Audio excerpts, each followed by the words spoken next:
আসসালামু আলাইকুম। কেমন আছেন আপনারা সবাই? আমি অনেক ভালো আছি আলহামদুলিল্লাহ। আজকে বিজয়ের মাস, তারিখ 16 ডিসেম্বর। আজকে একটু ভালো রান্না করবো তাই চলে আসলাম রান্নাঘরে। এই যে আলু আলু দিয়ে আমি মাংস দিয়ে রান্না করব, গরুর মাংস দিয়ে আলু দিয়ে। আর এই যে গরুর মাংস সব কিছু কুটে বেছে ধুয়ে সব কিছু রেডি করে নিয়েছি। তেজপাতা, এলাচ, লবঙ্গ, এই যে এখানে লবণ, হলুদ, গুঁড়ামরিচ, সয়াবিন তেল, পেঁয়াজ সব রেডি করে নিয়েছি আমি। এখন আমি চুলা ধরাই নিব। একটাতে গরুর মাংস দেবো, একটাতে পোলাও দেবো।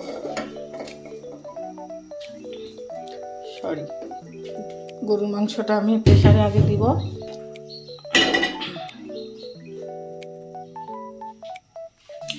পোলাওয়ের চাল নিয়েছি 1 কেজির মতো।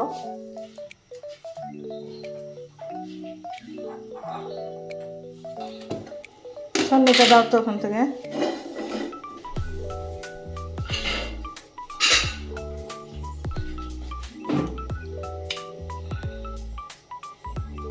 তেলটা আগে দিই না, আমি মশলা দিব, সব দিয়ে মাখিয়ে চাপায়ে পরে মাংসটা বাগার দিব। এই কারণে আমি তেল দিব না কিছু আগেই। আমি অল্প করে পেঁয়াজ দিব, যেহেতু আমি পেঁয়াজটা বাগার দিব মাংস, এই জন্য আমি পেঁয়াজটা কম দিব। গরুর মাংসটা এখন দিয়ে দিব। বিসমিল্লাহ।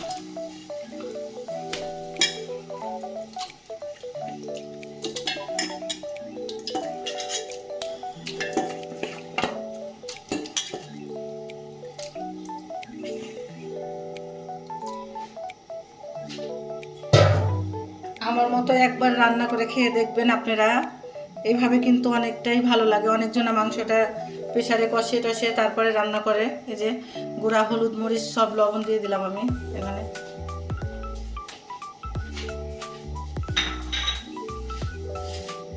কয়টা তেজপাতা দিয়ে দিলাম।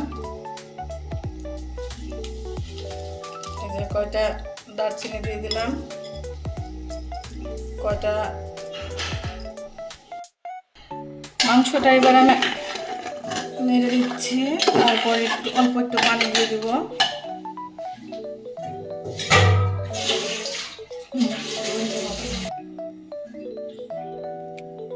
অল্প করে পানি দিব, মানে মাংসটা একটু সিদ্ধ হওয়ার জন্য। আগে আমি প্রেসার কুকারের মাংস খেতে পারতাম না, গন্ধ লাগতো কিরকম একটা যেন। এখন আমি প্রেসার কুকারের মাংস এইভাবে রান্না করে বাগার দিয়ে তারপরে মাংসটাতে গরম মশলার গুঁড়া, জিরার গুঁড়া শেষের দিকে দিই। মাংসটা মনেই হবে না যে আমি প্রেসারে রান্না করেছি। আপনারাও আমার মতো একটু রান্না করে খেয়ে দেখবেন। এখন ঢাকনাটা লাগিয়ে দিব। পোলাওয়ের তেল দিয়ে দিলাম, বেরেস্তা করব। এটা বেরেস্তার জন্য।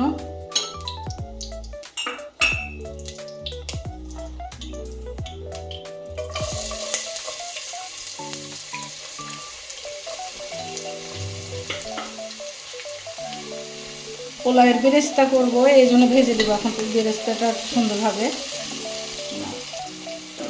পেঁয়াজগুলো ভেজে নেব ভালো করে। আমি গরম মশলা, তেজপাতা দিব, এলাচ দিলাম, লবঙ্গ দিলাম, সব কিছু দিয়ে দিলাম। মনে করেছিলাম যে বেরেস্তাগুলো তুলে নিব, কিন্তু না, আমি চাল দিয়ে একসাথেই আমি ভেজে নেব চালের সাথে। অনেক সময় আমি বেরেস্তা তুলে পরে আমি দিই। এই যে আমি চালগুলো দিয়ে দিলাম।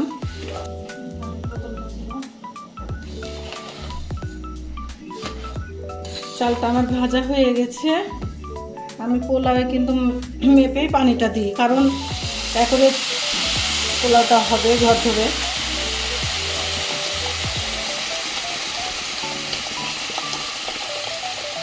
ঠান্ডা পানিই দিই আমি পোলাওয়ে, গরম পানি দিই না।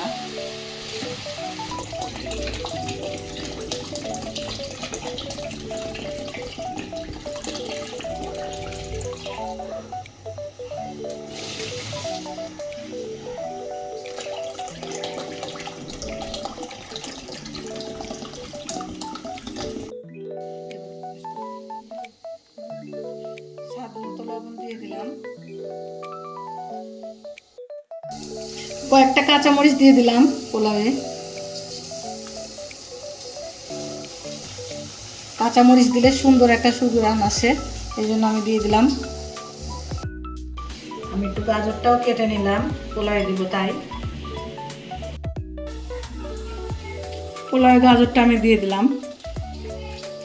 পোলাওয়ে গাজর দিলে অনেকটাই ভালো লাগে।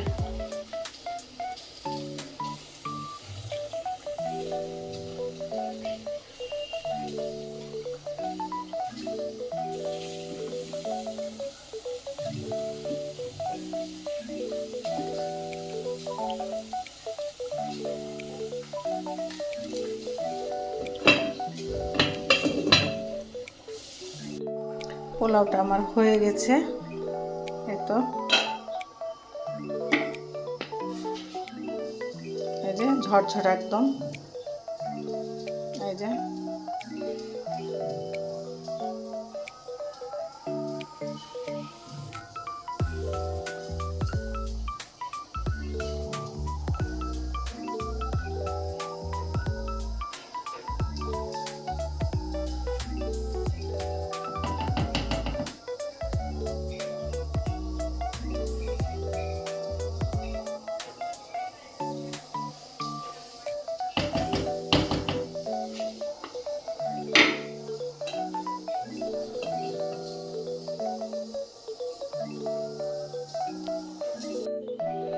মাংসটা আমার নামিয়ে নিয়েছি প্রেসার কুকারে।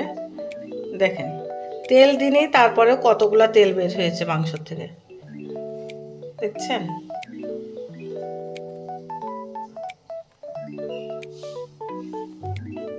এখন আমি এই যে কড়াইয়ে তেল দিয়ে দেবো, একটু আলুটা ভাজবো তাই।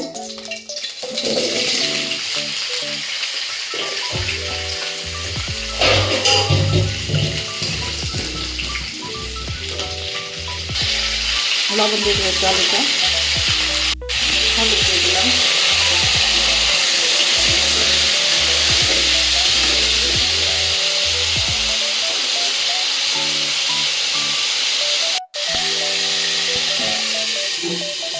একটু ঢেকে দিলাম। আলুগুলো আমার ভাজা হয়ে গেছে, এখন আমি পেঁয়াজগুলো সাইডে লাল করে নিব। এই যে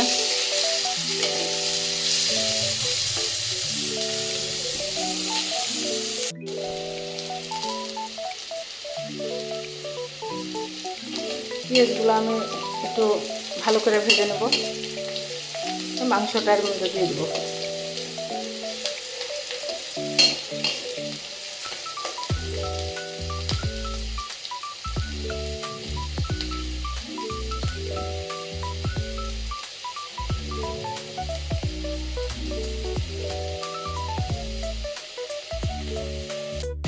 এই যে মাংসটা আমি ঢেলে নিয়েছি।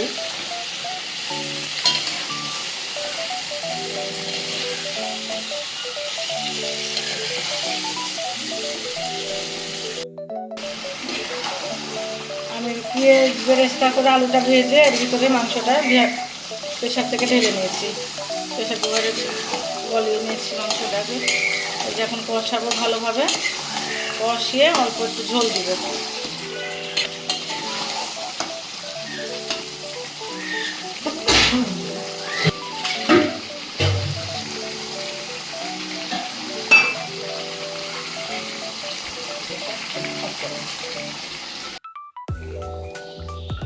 কয়টা কাঁচামরিচ দিয়ে দিলাম মাংসের তরকারিতে। কাঁচামরিচটা দিলে কাঁচামরিচের ফ্লেভারটা অনেক ভালো লাগে। আর একটু ঝোল কমলে আমি জিরা গরম মশলা। এই যে মাংসটা আমার হয়ে গেছে, এই পর্যায়ে রাখলাম, ঝোলটা এরকমই থাকবে। আর এদিকে আমার ভাতটাও হয়ে গেছে, ভাতে যে ঝরঝরা অনেক সুন্দর হয়েছে ভাতটা। গাজর দিয়ে দিয়েছি, পেঁয়াজ চাল ভাজার সাথে দিয়ে দিয়েছি, সব কিছু আর দিব না, পেঁয়াজের বেরেস্তা উপর দিয়ে দিব না।